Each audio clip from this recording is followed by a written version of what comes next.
నువ్వు కుదిరినప్పుడల్లా కెలికేస్తున్నావు అనుకో, ఆ రిఫ్లెక్షన్ రౌండ్ గా తిరిగి నాకు తగులుతుంది. ఈ కాయలో ఉన్న గుజ్జే కొంచెం, దాన్నాడు బజ్జీ నవ్వినట్టు నవ్వులేస్తున్నాడు. నువ్వు దానికి ఆద్యం పోస్తున్నావు. ఎందుకే? అది కాదక్క, బావ ఓటేసే వంకతో ఊరు వెళ్ళిపోవడానికి ప్లాన్ వేస్తున్నాడే. ప్లాన్ ఎందుకేస్తాడే? ఓటేస్తాడు గాని. ప్యాంట్ జేబులో బిల్లు దొరికిన బల్లి మోహేసుకుని అలా సిల్లిగా ఆలోచిస్తావేంటే? మొన్న నవ్వుతూ ఫోన్ మాట్లాడాడు, నిన్న సీక్రెట్ గా షాపింగ్ చేశాడు, ఇప్పుడు డైరెక్ట్ గా ఊరు వెళ్ళిపోతున్నాడు. దేవుడా, మళ్ళీ అనుమానం పుట్టిందిరా. అనుమానం అనే అవయవం ఆడాలకి అంతర్లీనంగా ఏమన్నా పెట్టేసావేంటయ్యా?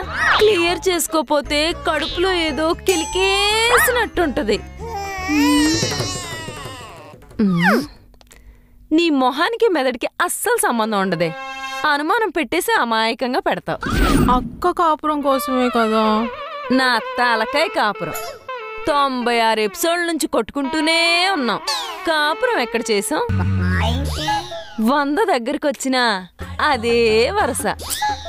కొన్ని సిరీస్లు అంతే, సీరియస్ గా చేద్దామన్నా సెట్ అవుదు. ఎస్పెషలీ మంది వాళ్ళు అసలు ఒప్పుకోరు. ఇప్పుడు నెక్స్ట్ ఏంటి? నేను రివర్స్ ప్లాన్ వేసావు. అక్క కాపురం కోసం తొక్కి తొక్కి సంపేస్తాను. చెప్పు. బావ వల్ల నీకెలైతే అనుమానం కలిగి కడుపులో కెలికేస్తుందో, మనం కూడా బావకి అలానే అనుమానం కలిగిస్తే బావకు కూడా కడుపులో కెలికేస్తుంది కదా. తెగేదాకా లాక్కూడదే, తెగించేస్తారు. చూస్తూ కూర్చుంటే నచ్చింది చేస్తారు. జీవితమే పోరాటం అంటే పోరామటం అనుకునేదాన్ని. ఇప్పుడు తెలుస్తుంది ఆ ఆరాటం. పద. ఆగు, ఫస్ట్ స్టెప్ గుర్తుంది కదా? Phone call. గుర్తుంది. ఏదైనా నేను దిగనంత వరకే. Once I step in, history repeats. వస్తున్నారా?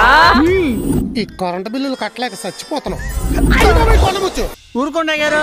బాడీ ఏంట్రా బొగ్గుల మీద కాల్చిన మొక్క చనిపోతుల మసి బొగ్గు అయిపోయింది. ఎండకి ఏగిపోయావా? ఏగిపోకుండా ఉండాలనే ఈ యాస్మేష.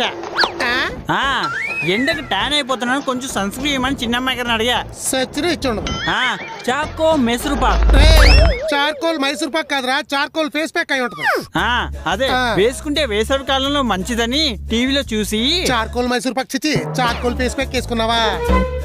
మీరు ఇచ్చే పైసలకి ఫేస్ ప్యాక్లు కూడాను. చార్కోల్లో చార్ తీసేసి కట్టెలు కాల్చి కోల్ ముఖాన్ని పూసుకున్నా. క్రియేటివిటీ. బొగ్గులో బ్రహ్మరాస్తాన్ని కనుక్కున్నావు, చార్కోల్లో కూడా బొగ్గేరా ఉండేది. బాధపడ.